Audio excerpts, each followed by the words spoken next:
This should be interesting. Ran, I need another episode of Fully Cinematic. The Fast and the Furious franchise has its charms and offered tons of thrills once upon a time. But lately it's become apparent that Dom and the family have lost their cinematic mojo, taking the series from sugar to...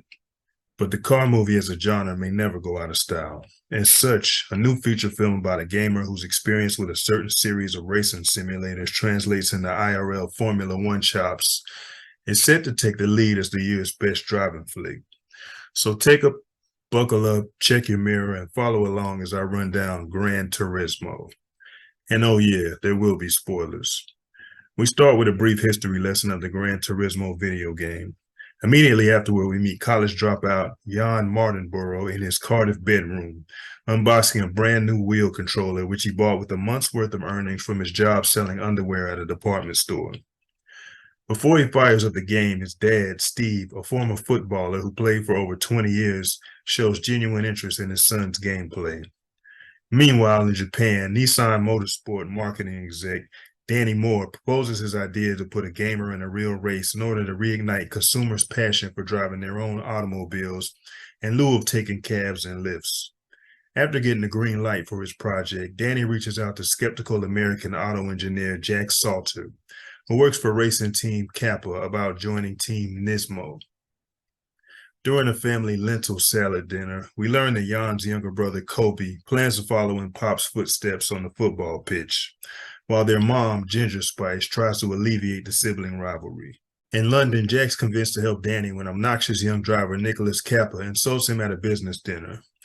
After Jan learns from his friend Persol that he was selected to compete in the European online qualifying race for a spot in Danny's program, GT Academy, he shows it to Steve his innovation on the PlayStation Sim. Afterwards, the brothers sneak out and steal Dad's whip in order to go to a millennial hangout. When the gathering is broken up by the police, Jan successfully outruns a cop, keeping him out of jail and consequently Kobe in football. However, Papa Martinborough is waiting for them at home. Because Jan was driving, he has to work in a rail yard the following day as punishment, and as a lesson in the consequences of failing to plan for life. After his grunt work, Jan wins the online qualifier, of course. Subsequently, at a Northampton track, Jack delivers one of the most pessimistic pep talks of all time to the 10 finalists from 8 different countries, invited to compete for a spot on Team Nissan before they're put through their paces in real vehicles. It quickly becomes apparent that Jan's stiffest competition is American gamer Maddie Davis. The training reduces the field to 5 competitors, including Antonio Cruz, Ju Huan Lee, Maddie, Leah Vega, and Jan. After the latter hits the wall, it's determined that the crash wasn't due to driver error, but to his brakes being glazed, which earns a modicum of respect from Salter.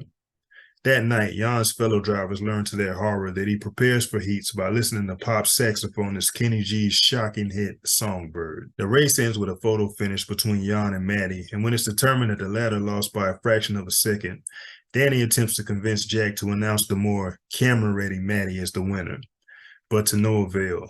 The reward is a flight on a Learjet to Vienna, where Jan has his first race against real drivers at Austria's Red Bull Ring. Maintaining the calm and prep, Jan listens to Enya's Sail Away prior to the event.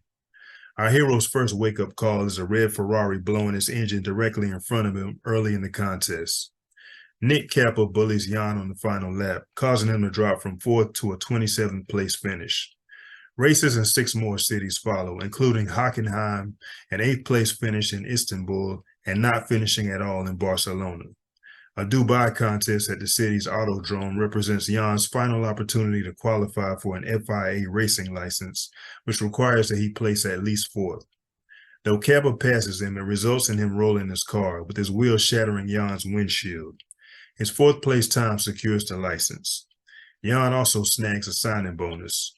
During a celebratory dinner with Jack, Jan signs his first autograph and poses for pictures with his first 2 groupies.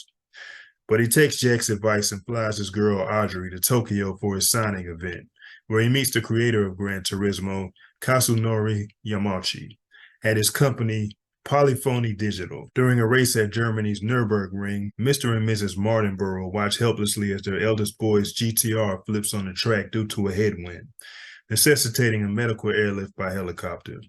Though Jan survives in one piece, a spectator is killed. Guilt-ridden by the loss of life, Jan is ready to quit, but Jack opens up, finally describing the accident that caused him to give up racing to his young protege. Inspired by his friend's words, Jan finishes his lap at Nürburgring with his trainer riding shotgun and decides to persevere. While the racing commission clears Jan of any wrongdoing, several other drivers wage an online campaign spearheaded by Nick Kappa to have the former's license revoked. But Danny devises a new plan. If they assemble a team of sim drivers and reach the podium at Le Mans, the doubters will be silenced. As such, Maddie and Antonio are called back up to the majors in order to help out. Subsequently, Steve arrives and apologizes for not being more supportive of his son's dream. Persol, Audrey, and the entire Martinborough family watch from the team box as Jan begins the legendary 24-hour French race. German racer Frederick Schulin sets an ominous tone by hitting the barrier in a fiery crash in his Audi at the onset. Following an uneventful few hours, Jan is given a rest.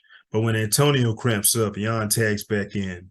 And instead of settling for simply finishing, he uses an unconventional technique from his simulator days to make up for lost time, rising from 9th place to actually beating Nick's punt for the W.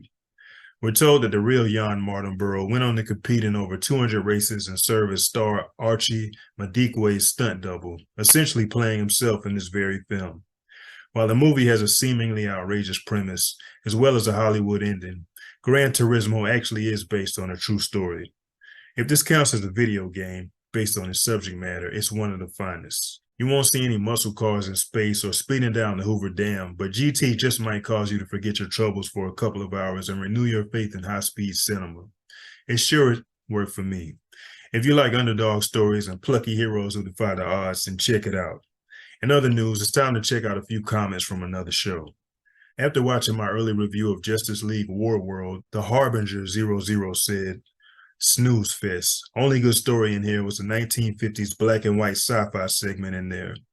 Felt something from the 70s/80s with those classic horror/sci-fi films. Other than that, nothing really made a whole lot of sense just looking at this from a standalone. Didn't connect with other films in this new timeline. Didn't explain what the key is really, just some code locked in DNA of Martians for no reason as to why, and Mongol is atrocious in design. Old and withered should be his name.